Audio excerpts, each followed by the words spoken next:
All right. Hello, everyone. Today I have Jelisa Bass, who is a career strategist in career discovery and success, and she works with the College of Education and the College of Human Sciences. And I'm excited to talk to her about the work that she does with career development in her role. And one of the unique things about Jelisa is that she actually has a background in clinical mental health. So, Jelisa, tell me a little bit about your background and training as a counselor and kind of your journey to your current role working as a career strategist. Absolutely.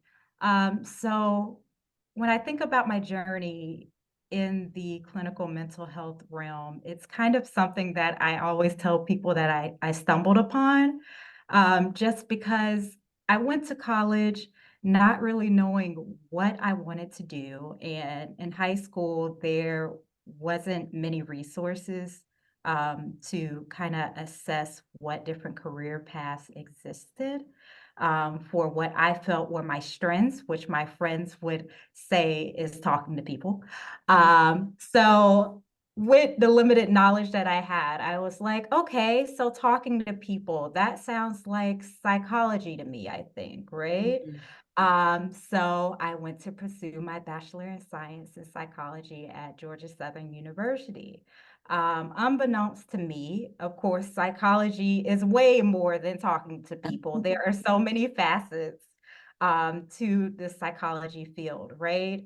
And so while I was ending my time in my bachelor's, I really had to think about what do I want this to look like long term? And how would I like to proceed? Do I want to get a doctorate? Do I want to get a master's? Do I want to work with animals, research? The industry is just endless, right? And I reflected back on my strengths and some of the courses that I took at Georgia Southern University in my bachelor's. And I decided that the piece that really resonates with me is the clinical mental health counseling piece, Mm. um, because I realized that that's just a part of my life that I love to see um, transformation through talk therapy, right? So I decided to pursue that path. Mhm. Um, Something else about me is that my family, um, we're a basic Southern African American family. And mental health is kind of stigmatized. So I went into all of this, interestingly enough, never having received any services in mental health myself, Mhm. or having that conversation with a professional, nor my family or friends. Mhm. Uh, so I think that's a interesting lens to think about when I'm Yeah. navigating all of this things that's going on in my career wise, right? So I go into this program, and boy, was it hard. I learned a lot about myself and a lot about the world around me. So even though it was hard for me and it taught me lessons that I never thought that I would learn, I really enjoyed it and really fell in love with the idea of, being a clinical mental health counselor, right? So during this journey, I did my internship in the the counseling office at Georgia Southern University. Interestingly enough, I did not like it. I hated it. Uh, but I got through it. And I remember once Uh-huh. I got through it saying, I don't think I will ever work in higher education. Boy, was I wrong. Uh-huh. Maybe not in that sense, but of course, full circle moment, I'm back in higher education. Uh, and then I completed my practicum at Way Hospital. It's a private rehab facility. And it taught me a lot more about the medical model and different things in regards to inpatient and long-term treatment for those with the disease of alcoholism, a lot more about what that looks like in regards to group and using cognitive behavioral techniques in the space. Mhm. I loved it. I learned that I loved more working with the long-term facility as opposed to the short term. Being that long-term, I was really able to establish those relationships and provide ongoing services to Right. girls in a facility that we call the Res. Mm. So I loved it. I was the only counselor there, funny enough, that was not in recovery. So that was one of those running jokes, right? But I really enjoyed my time there, and they extended me a full-time offer after I finished my master's degree, and I accepted. So I spent quite a bit of time at Willingway Hospital. Yeah. Um, After that, there was a family emergency that required me to move back home. I had a parent that was sick, Mm. and I wanted to take care of my parents. So I moved back home and I got a new job as a counselor for an agency called, what is it, Everlasting Peace Counseling. And it Mm. was more community counseling for the whole state of Georgia. I got to do home visits and really meet people where they were to provide services. I loved that job as well. It was very different than what I was used to at Willingway. Right. Um, but it did allow me to, really hone in on my counseling skills and kind of Mhm. use different techniques that I did not get to use in the space at Willingway. So I enjoyed it. I am scared of dogs, so that was about the scariest part Yeah. when doing home visits. I can imagine.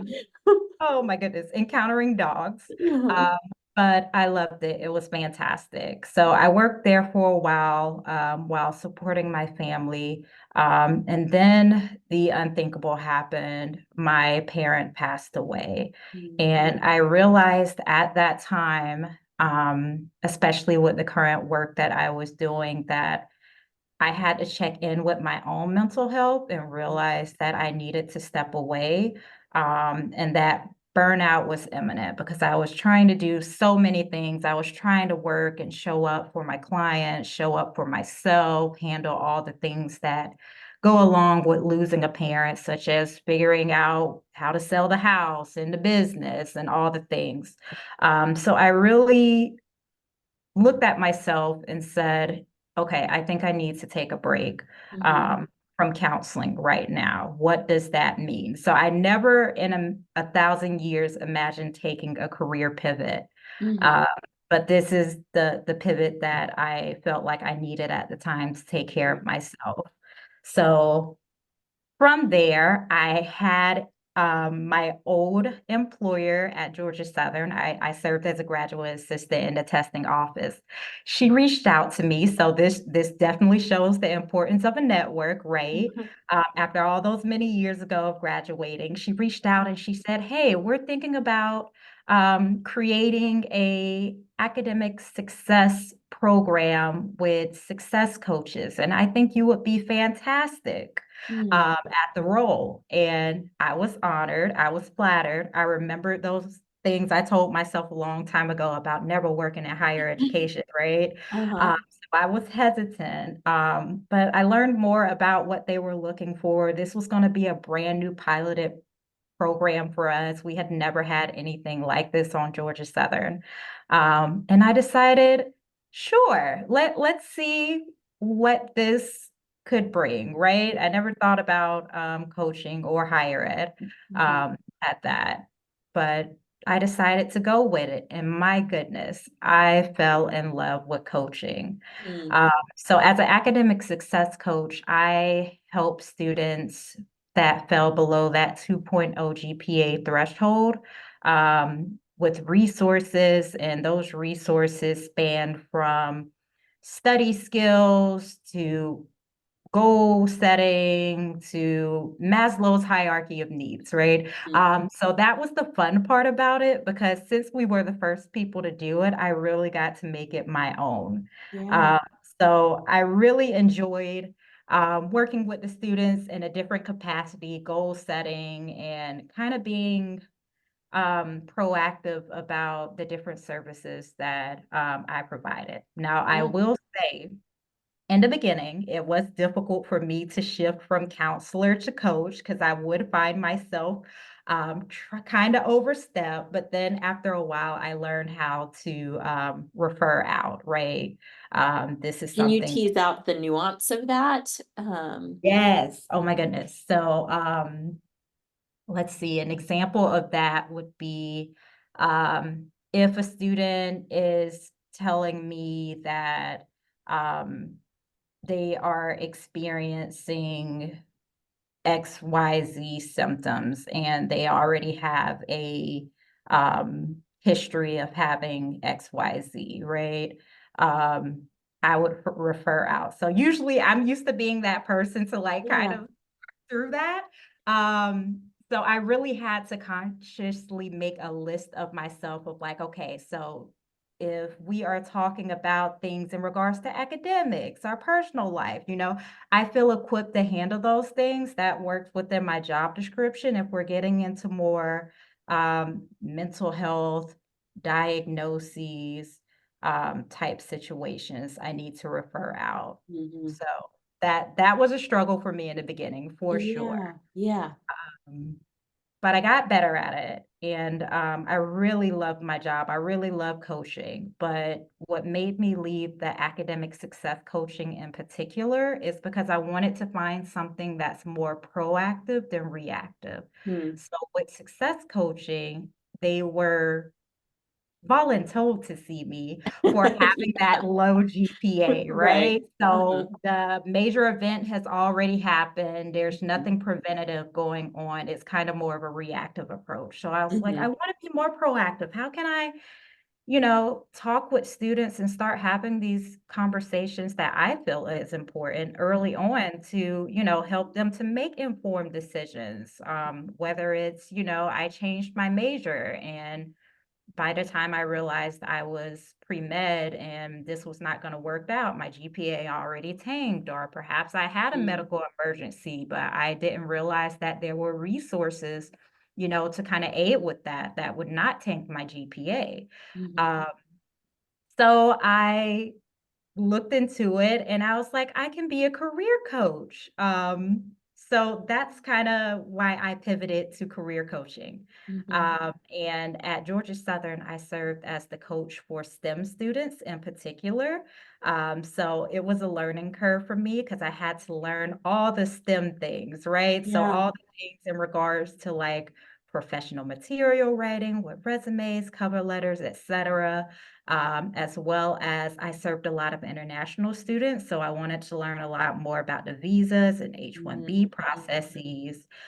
So it was a challenge, but it's a challenge that I really loved. Mhm. And then I got this wonderful opportunity at Auburn University to serve two different populations, the College of Education and College of Human Sciences as a career strategist here. Mhm. What really attracted me about this position, of course, the College of Education, being a College of Education grad myself with clinical Right. counseling, yes. Uh-huh. But I was also really attracted to the strategy part, right? So thinking back when I was like, how can I be more proactive than reactive, right? I'm looking at the job description and it's talking about numbers and doing detailed programming to fit the Mm. gaps in different areas. And I'm like, oh, yes, this is my jam, right? Mhm. I love to fill gaps. So that's what kind of brought me here today. Yeah, that's awesome. And we are lucky to have you here. Can you tell me a little bit about what your current role looks like and maybe what you do on a day-to-day basis? Yes.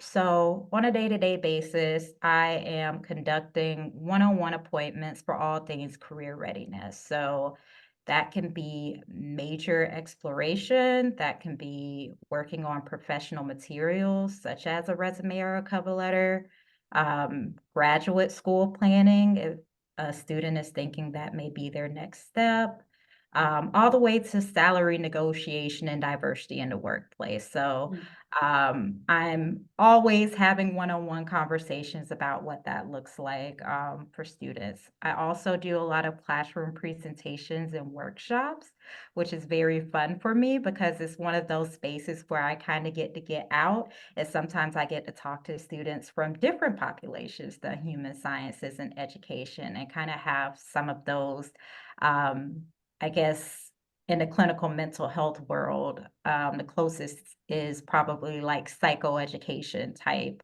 opportunities to talk about, different workplace um, topics, such Mm. as um, how to navigate the workplace as a first year professional, right? Yeah. Be challenging. Uh, Uh-huh. so it's really fun. Love doing those workshops. And then I think you hear me probably saying a lot about closing the gap. So another fun part about my job is finding innovative ways to look at the data of what career readiness is looking like at Auburn University. Um, and yeah, finding ways to close those gaps with programming, workshops, etc. So I have a lot of fall planning things involved that involve bringing some fun employers on campus for different events. Mm. Uh, Career Discovery and Success, the most recent one that we have coming up that I recommend everyone show up to is our Regions Day on the Plains event. And that's where the Bank of Regions is going to come on campus and they're going to host a workshop for budgeting, which is helpful for everyone. Budgeting Right. is important, finances.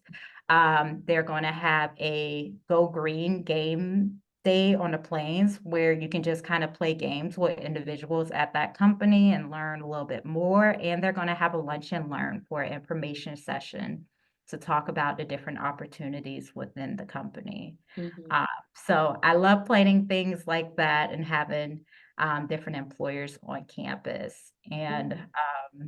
I guess the last biggest piece is career readiness competency. So finding ways to implement that into the curriculum and really our story as Mm. career discovery and success. So NACE, which is the National Association of Colleges and Employers, came up with 8 different career competencies um, that really encompasses being a career ready graduate, right? So, with those competencies, I try to find different ways to communicate those to students and work them within curriculum so that when students graduate, they feel career ready. Yeah, that's awesome. I know you mentioned psychoeducation as kind of an overlap between what you're doing and some of that clinical mental health background. But I'm curious if there are ways that you look at your job that kind of through the lens of that counseling background that might be a little bit different than some of your colleagues who might be coming from other backgrounds. Absolutely. That's an excellent question. So, yes, so I will say, I know they were called stage 1 skills when I was going through my program. Those really rapport building Hmm. um, skill sets are super important, and I utilize them every single day with every interaction that I have with every student within my role. So, really like empathy, things like paraphrasing, summarizing, active listening. Um, those are different elements that I really bring to my job every day that really helps to, really establish that rapport Hmm. with students. I also understand the importance of career in one's life, and I've seen what can happen if misalignment happens with that, right? So that can bring feelings of anxiety, feelings of fear, sadness, shame, etc. So I think looking at it from that lens and thinking about some of the different techniques that I used, for example, back when I was at Willing Way in regards to CBT or goal setting and making that kind of like similar to treatment planning with the CBT Mhm. techniques, motivational interviewing, right? When you're thinking about different ways of like, change is hard. How do I know I'm ready to change my major? What does that look like, right? And then I think my go-to is really just the person-centered therapy techniques because in this role, um, I do have a lot of students that want me to tell them what they should major in or what they should do with Yes. a career, right? Uh-huh. I should know all the answers. And I always flip it back on them and I say, no, no, no, I don't know all the answers. I can help guide you in this process and ask some really impactful questions so we can unpack what your options are and what that could look like. Mhm. But you are the expert of your life. Yeah. Uh, so I Helping them think, tap into kind of their own self-construct, their own yes, identity and potential, and rather than having that come from an external voice, but being able to help them kind of tap into that within themselves. absolutely establishing Mhm. that autonomy. Yeah.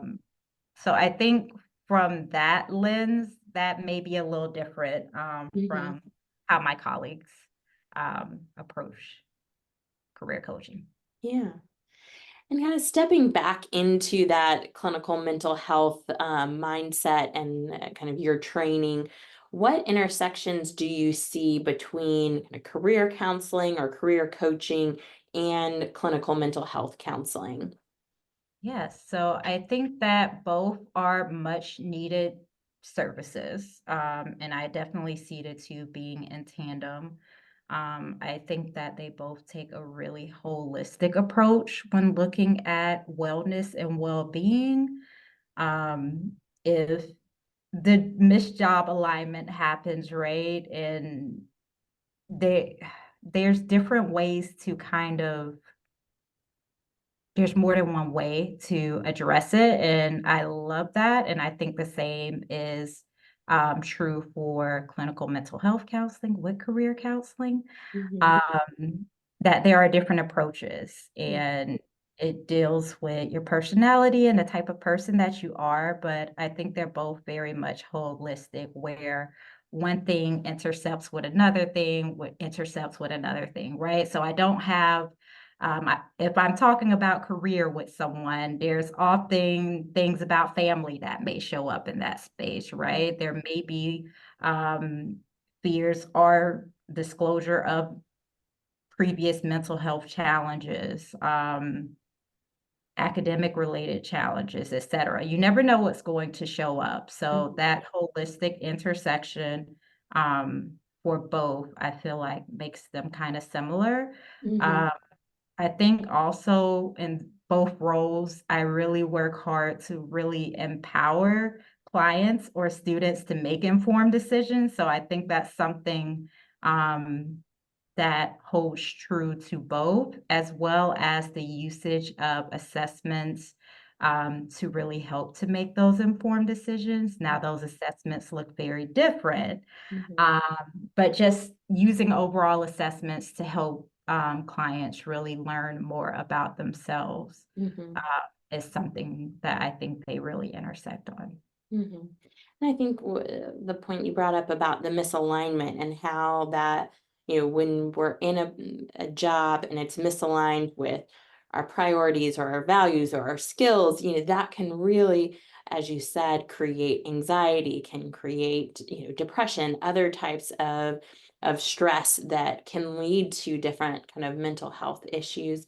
And also even being in jobs where, or, when we think about social determinants of mental health, looking at kind of access to, career and access to jobs, or, being able to have a living wage and some of these other issues around kind of our work lives and how impactful that really can be, especially considering the amount of time that we spend in work, in our Yes. day-to-day lives, that really can have a significant impact on our mental health. And so, I think it's so important for people working in clinical mental health to really understand and to be able to look at some of those career factors and either know how to address some of that themselves or to be working in an integrated environment where they could pull someone in or have resources around helping someone get some career coaching to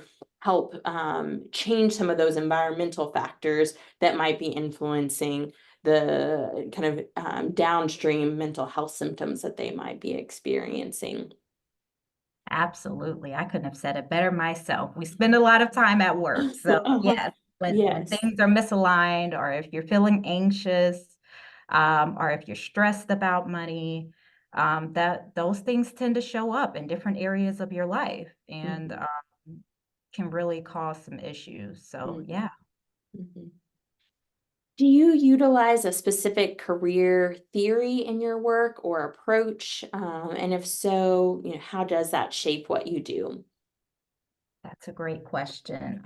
So technically, I probably use a plethora of a combination of theories. Mhm, But one of my favorite theories to utilize, especially in my class presentations, let's say if I'm talking about the different majors that you can do and kind of how to assess, what majors may be a good fit for you. I love, love, love Holland's theory for that. It is my favorite with the first year students and the exploratory students. mhm, So using Holland's code and kind of introducing that to students. So typically, if I'm in a class presentation, um, I introduce what I like to call as, what is it?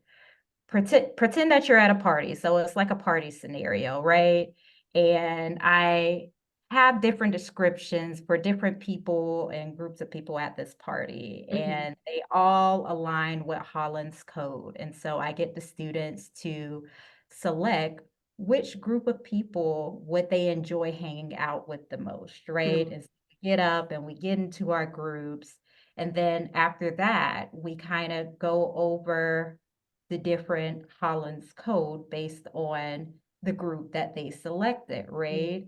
And from that, we get some really cool, interesting questions, right? So, asking like, what is your current major, or what are you thinking about majoring in? And then being able to hear from the different people in their group and other groups, mhm. um, like the similarities in majors based on interest is such a simple activity, but they really enjoy it and it's really fun. Yeah.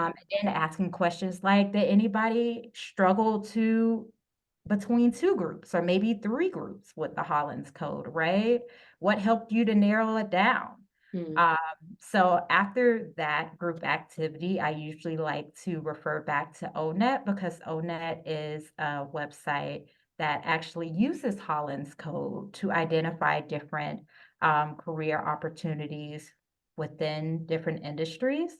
So I allow them to go in there and play around and look for their code, their top two codes, or maybe their top three, top one, right? And then we come back and we have a conversation about what that looks like and, how can we go further to really go through that career exploration phase. But I would say that's my favorite theory, especially with the population for exploration. mhm. Yeah, that's awesome. It sounds like a fun activity. So, I know we talked a little bit about this already, but how do you see career playing a role in the well-being of those that you work with? Sure, absolutely. So I think that when I think about career, especially in this space, with these students, I think about like the new normal and how many things are changing Mm, within the space. So if you think about perhaps, I know my grandparents, they worked for a company all their lives and they retired. mm, Um, Currently, that is not as common. Actually, on average, people are changing careers 5 to 7 times, mm, right? So that looks very different. We have a new normal. If you think about COVID and how that shifted um, the job board completely, right? You saw different shifts in regards to like opportunities to work from home, and Mhm. then you saw people lose opportunities, and then we were dealing with mental and physical health challenges there, right? It did a number, Mhm. um, on us all as a society, and then also thinking about the impact of, like, AI, right? In the job looking for job spaces, Mhm. right? So, AI is being used to look at resumes, for example, and that kinda shifts the way that perhaps parents, or well-meaning people give advice to Mm. students that Mm. are looking for a job, right? Because they didn't have to deal with AI. So now we are trying to make documents that are ready for human eyes as well as for computer eyes. Mm. Um, Same with interviewing, right? AI interviewing. If you've never done it before, it's a humbling experience. Mhm. It counts your ums, it's looking for micro expressions, and it's very detailed. Wow. So Yeah, really just I haven't thought about AI in this space of, job searching, job interviews. That's really interesting. It is very interesting, and if you have some time, I highly recommend, utilizing our resources, your student fees at work, using the resource Quincia because it is like a mock AI, system. So if you've never gone through that, and you don't quite know what it's looking for both your resume and your interviewing skills, um, it could be an interesting experience to kinda Oh. see what that looks like from a computer side. It's definitely very different. Mhm. Um, so with all of these different shifts and all these things at play and just how to get a job, what jobs look like, etcetera, has changed so much, Mhm. uh, over the past few years. Um I feel like, again, like that holistic approach to well-being, really plays a factor when you're thinking about what that looks like for a Mhm. person, because it's typically all of those factors and then more that's Mhm. going into that decision about career, or Mhm. perhaps someone is actually in a career. I've been getting calls from alumni that have already really started their career, and they're Mhm. just really struggling as a first time professional in their space. Mhm. Um, so all of these things really are just kind of like ongoing things. They're not going anywhere anytime soon. I think the career space is going to continue to evolve and change as we get more technology, Mhm. as social media becomes more prevalent. I've been seeing a lot of fun TikTok videos giving some career advice. Some of them Uh-huh. are really good, and then some of them I'm like, no. Uh-huh. Um, so, I think that's gonna continue to change and Uh-huh. shift, and as it does continue to change and shift, I plan on expanding my services to shift with the times. Yeah.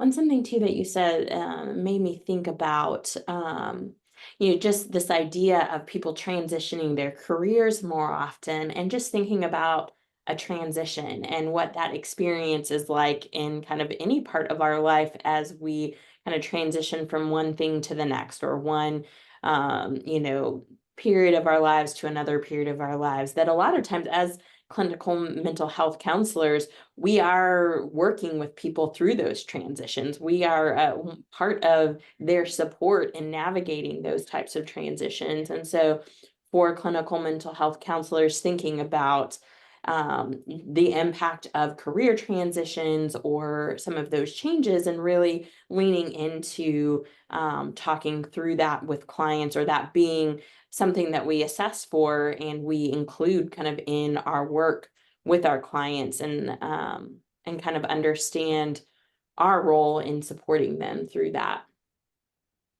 Absolutely. Yeah. Absolutely.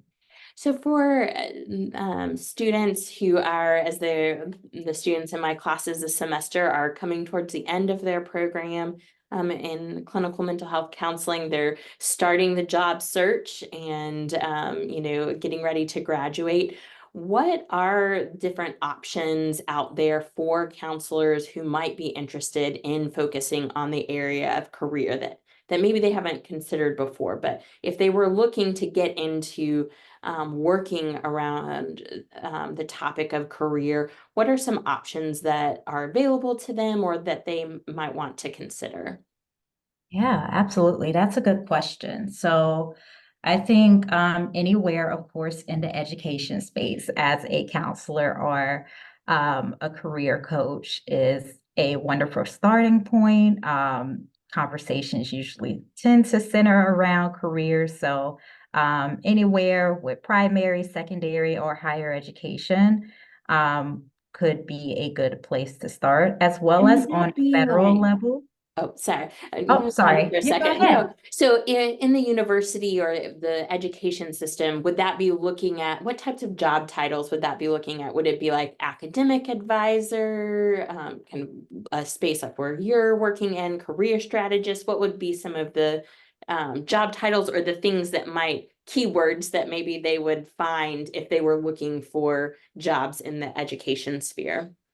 I love that. Keywords. Uh-huh. It's getting back to AI, right? AI is always Yeah. looking at those keywords. Uh-huh. So yes, like career coach, career counselor.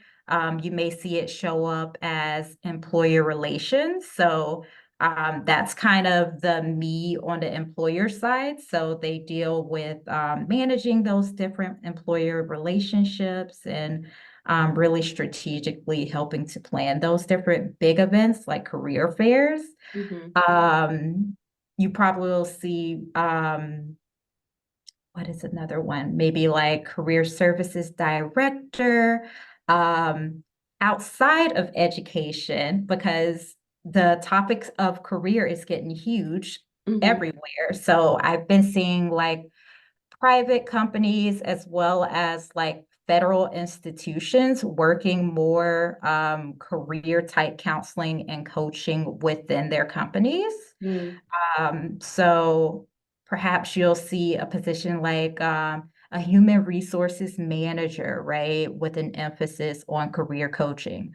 Mhm. And usually, when you see that, the company is really saying, hey, we want to retain our staff. Right. What are different ways that we can do that while helping our current staff perhaps move around within the company? Mhm. Um, and you will see that for different federal agencies, such as I know I recently saw it was actually career coach position for the National Security Agency, Mm. um, which is very interesting, right? Mhm.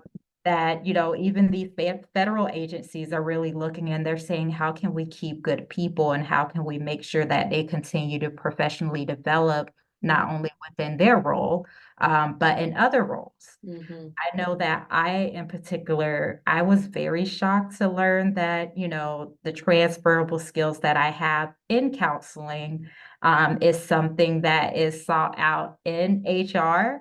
Mm. I remember the first time I learned that when I was, talking with someone and they're like, yes, I love to hire counselors in the HR setting. And I'm like, really? Tell me more Uh-huh. about that. Why is that? As you use your They say counseling all of skills, these right? things, right? And I'm Tell like, me more okay, about that. great. Got a probe. So, Uh-huh. yes, like knowing that like the skill sets that you all are gaining currently in your program are transferable and can really go to so many different industries. Mhm. Um, one more industry that comes to mind is like vocational rehab counselor, right? Mhm. I've been seeing that one show up more often with helping individuals with disabilities find meaningful Mhm. work. Mhm. Um, Several agencies are looking for that. And then you can also go into research, right? So if you think of the field of academia and all these different things that we just talked about that's prevalent in the workspace, right? Like having someone that does a dissertation or research to kind of further looks at what that looks like in different subsets Mhm. is a career as well. So yes, lots of opportunities in the field of career. Mhm. Thank you so much because I don't think that we always get to hear about all of those different types of opportunities. Sometimes there might be a more there can be a specific career path that is communicated or expected, for clinical mental health counselors. But really, there are so many different options and so many different spaces that those skills could be used. So thank you for sharing all of that. And I guess the last thing would be just, where could our students find you to get in touch with you if they, as they are looking into, going into a new career, and if they might be looking for some support in that, what do you and your office offer, and how can they get in touch with you if they're interested in any of that? Absolutely. So we offer a plethora of both in-person and online resources. So in-person resources, we have a free career closet, emphasis on the free, where you can come and get professional clothing. And it's not just dresses and blazers, it's like shoes and belts and jewelry as well. And that's totally free to any Auburn student. That's located in Mary Martin Hall on the third floor. Our main headquarters is actually in Mary Martin Hall. So Mhm. if you're looking for career discovery and success, Mary Martin Hall is the place to go. We also have a photo booth, a free photo booth that is currently housed in the Auburn University bookstore. If you ever been in the bookstore and you saw that weird Yeah. thingamajigger, Uh-huh. yep, you can take a, a free photo, Right. professional headshot, to update your LinkedIn account, or if you have a professional website, that can be accessed as well. Mhm. Anything regarding scheduling an appointment with me to talk about any of the various things, you can schedule through Handshake. Um, and I guess I can share my email address, because I am located in many different buildings at different times. So every day is a new adventure for me. Tuesdays and Thursdays, I'm in Haley Hall. Mondays, I'm in the Rain Center. Wednesdays, I'm in Spital. Fridays, I'm in Mary Martin. So it's crazy. It's a wild world here, but I I can love it. put your contact information with this video so that they have your email, and are able to get in touch with you as Okay, well. perfect. Because I was like, "Oh my goodness, that's a lot of information." I'm trying to remember all the room numbers Uh-huh. myself. Uh-huh. Uh, but I really love what I do, and if you are ever having, a moment where you're like, "I just wanna talk to someone about what is that next step in my career, Mm. um, what could this look like?"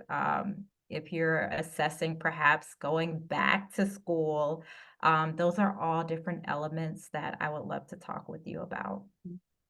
Right.